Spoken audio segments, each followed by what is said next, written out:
Ada penjelasan hukum fikih juga sini tentang tata cara mandi junub. Dan ini harusnya setiap muslim dan muslimah memperhatikan tentang cara-caranya.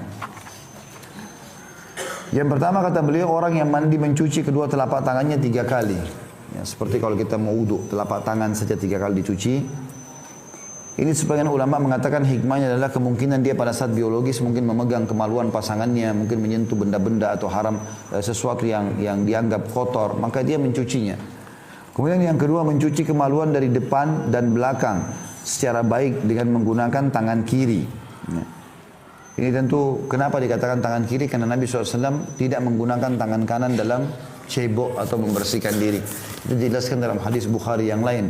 Aisyah berkata radhiyallahu anha, Nabi SAW tidak menggunakan tangan kanan kecuali kepada hajat-hajat yang baik, dan tangan kiri beliau gunakan untuk membersihkan kemaluannya.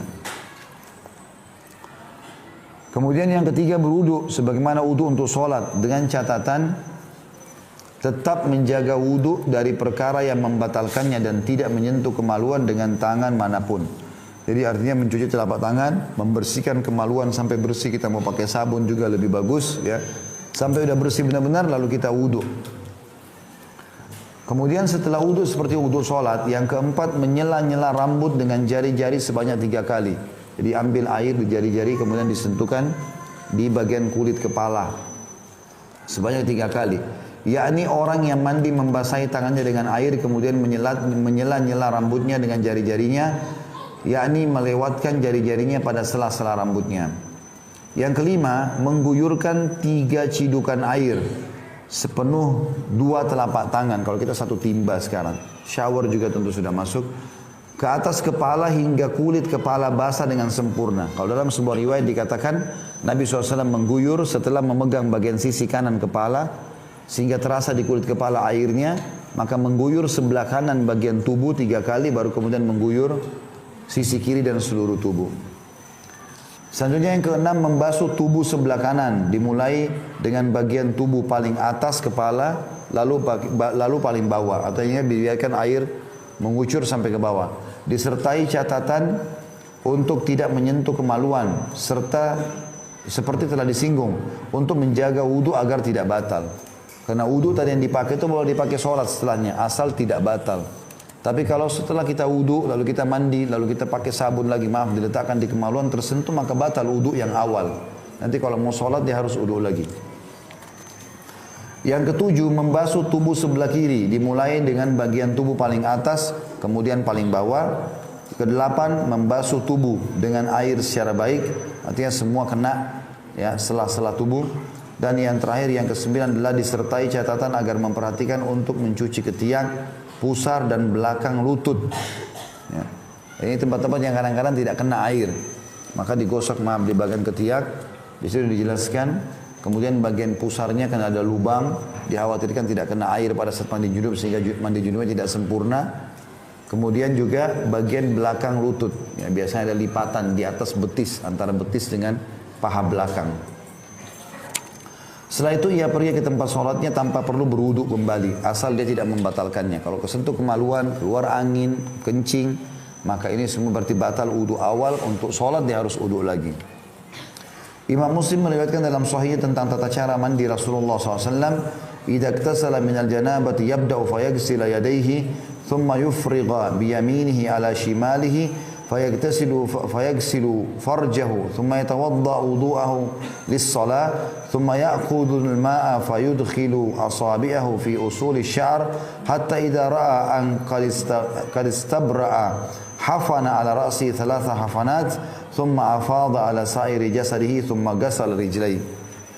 Ketika mandi janabah, mula-mula beliau SAW mencuci kedua telapak tangannya. Lalu beliau menuangkan dengan telapak kanan atau dengan tangan kanannya pada tangan kirinya, lalu mencuci kemaluan. Maksudnya Nabi SAW ambil cidukan air dengan tangan kanan ditaruh ke tangan kiri yang mencebok kemaluannya. So kita jelaskan tadi kanan tidak boleh memegang kemaluannya. Setelah itu beliau berwudu seperti wudu untuk sholat.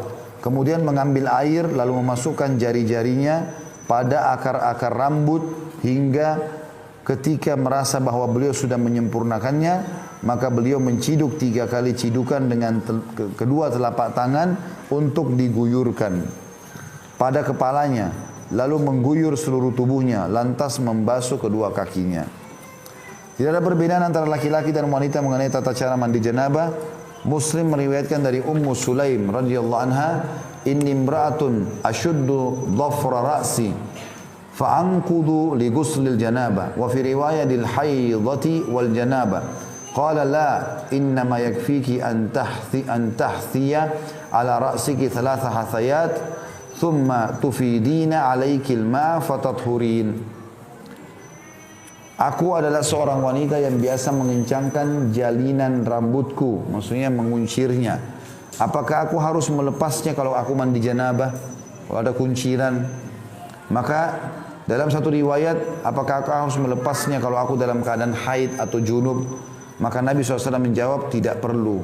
Tapi cukup bagimu mengguyurkan pada kepalamu 3 kali cidukan, lalu kamu guyurkan air pada tubuhmu, maka kamu menjadi suci. Hadis ini riwayat Muslim di jilid 1 halaman 259. Jadi perlu dipahami juga ya, mandi junub ini ringan sekali. Bukan mandi yang berat seperti sering dibayangkan. Karena ada juga orang pada saat pasangannya ingin mengulangi biologis, dia nggak mau. Kenapa? Malas mandi. Ini bukan masalah malas mandi. Mandi mudah, bukan sulit. Jadi jangan selalu dibayangkan kalau saya tadi mandi, sekarang biologis lagi, harus keramas lagi dengan sampo segala macam. Enggak.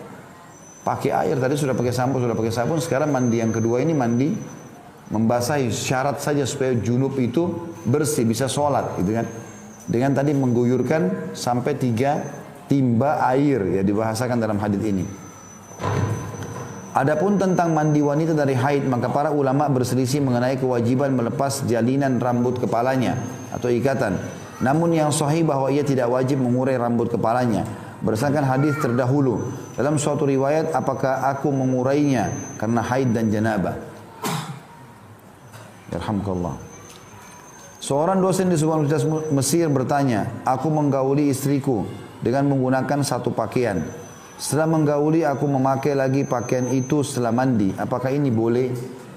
Maka jawabannya, tidak ada salah mengenai hal ini. Jika pakaian tersebut tidak terkena najis berupa mazi. Jika terkena najis, maka cukup mencuci bagian yang terkena najis saja atau memercikinya dengan air. Jika tubuh Anda terkena junub, maka muslim itu tidak najis.